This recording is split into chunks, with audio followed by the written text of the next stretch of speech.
এই নাস্তায় কি বানাইছো? তাড়াতাড়ি খাইতে দাও। কিছুই বানাই নাই। শোনো, আমি বাপের বাড়ি যাব, আইএস অফিসার হব, দেশের সেবা করব। তুমি তো সংসারে কারো সেবা করতে পারো না, তুমি দেশের সেবা কি করবা? এত কথা শুনতে চাই না। আইএস কমপ্লিট করতে যত টাকা লাগবে সব তুমি দিবা। আচ্ছা ঠিক আছে দেবো, কিন্তু আমার একটা শর্ত আছে, যতদিন পর্যন্ত আইএস অফিসার না হইতে পারবা ততদিন পর্যন্ত বাপের বাড়ি থাকবা। আচ্ছা শোনো, নাস্তায় কি বানাবো, কি খাবা তুমি?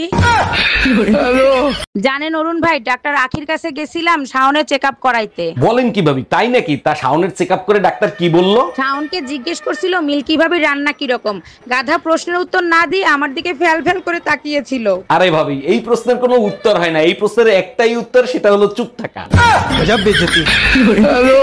অরুণ ভাই, শুনলাম আজকে মার্কেটে আপনাকে নাকি একটি মেয়ে থাপ্পড় মারছে। ভাবি আপনি তো জানেন মেয়েদের সাথে আমি খারাপ ব্যবহার করি না, আমি শুধু বলছিলাম আই লাভ ইউ। ঠিকই আছে, যারে তারে আই লাভ ইউ বলবেন, আপনাকে থাপ্পড় মারবে না দেখি চুম্মা দেবে? ভাবি একটা জিনিস বুঝলাম না, থাপ্পড় মাইরে বলে I will see you court. Court marriage যখন করবে তাহলে থাপ্পড় মারলো কেন? অন্ধ ভালোবাসায় গন্ধ বেশি, নকল ভালোবাসার সুবাস বেশি। সত্য প্রেমে রাগারাগি, নকল প্রেমে হাসাহাসি। বুঝবে যেদিন খুঁজবে তাকে, অবহেলায় হারালে যাকে। গাছের কাটা মাছের কাটা যেমন মারাত্মক, ঠিক তেমনি পর মানুষের থেকে আপন মানুষের হিংসা বেশি ভয়ঙ্কর।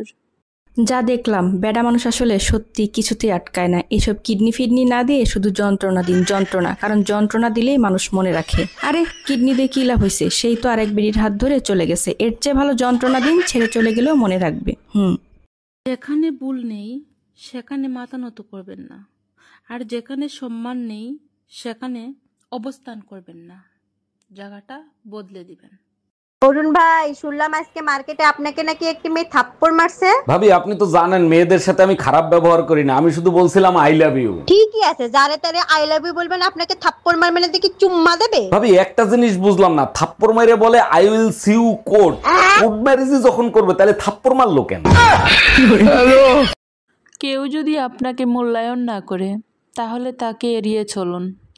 এটা আপনার অহংকার নয়, এটা আপনার আত্মসম্মান।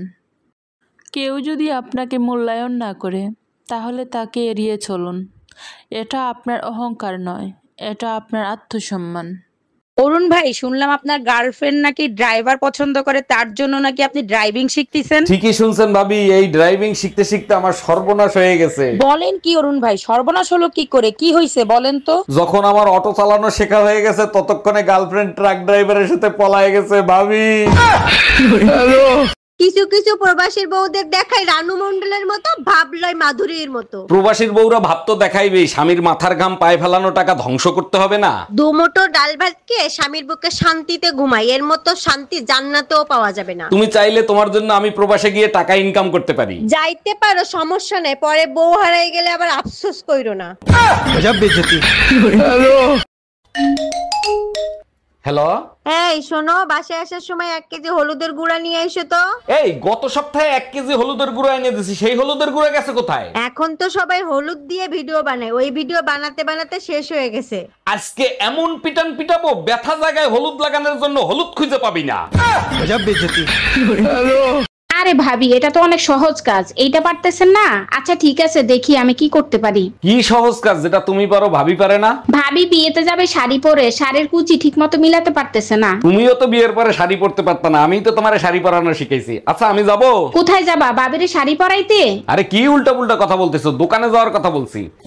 मौत को छू के तक से वापस आ सकता हूँ। স্যার, কাল রাতে বাসর ঘরে সরে আমার গায়ে সব গহনা চুরি করে নিয়ে গেছে। বাসর ঘরে আপনার সব গহনা চুরি করে নিয়ে গেল, আপনি দেখেন নাই? কেমনে দেখবো স্যার? লাইট বন্ধ করে তো গায়ে সব গহনা খুলে নিয়ে চলে গেল। যখন গহনা খুলতেছিল তখন আপনি কিছু বলেন নাই কেন? বোকার মতো কথা বললেন, আমি কি জানতাম গায়ের গহনা চুরি করার জন্য খুলে নিচ্ছিল? করলার মধ্যে আপনি যতই চিনি মেশান না কেন, করলা সবসময় তিতাই থাকবে, কারণ তার স্বভাবে শুধু তিতাটাই আছে। ঠিক তেমনি কিছু স্বার্থপর আর মতলববাজ মানুষকে আপনি যতই ভালোবাসেন আর যতই সম্মান করেন না কেন, তারা কোনোদিনও আপনার আপন হবে না। ভাবি আপনি প্রেম করবেন না ভালো কথা, তাই বলে বোর কাছে নালিশ করবেন? আমি শুধু বলছি ভাইকে একটু বেশি আদর সোহাগ করবেন। আপনার কথা শুনে বেলুন দিয়ে পিঠে বাংলাদেশের ম্যাপ ছাপাই দিছে। আপনার কপাল ভালো, আমার কাছে স্টিলের বেলুন নিতে আসছিল, আমি দেই নাই। আমার মায়ে বলে ছোট ছোট, আমার মায়ে বলে ছোট ছোট। কতদিন রাখমু আমি জবন সামলাইয়া। এই হারামজাদি কষ্ট কে খারো খারো কইতাছি খারো।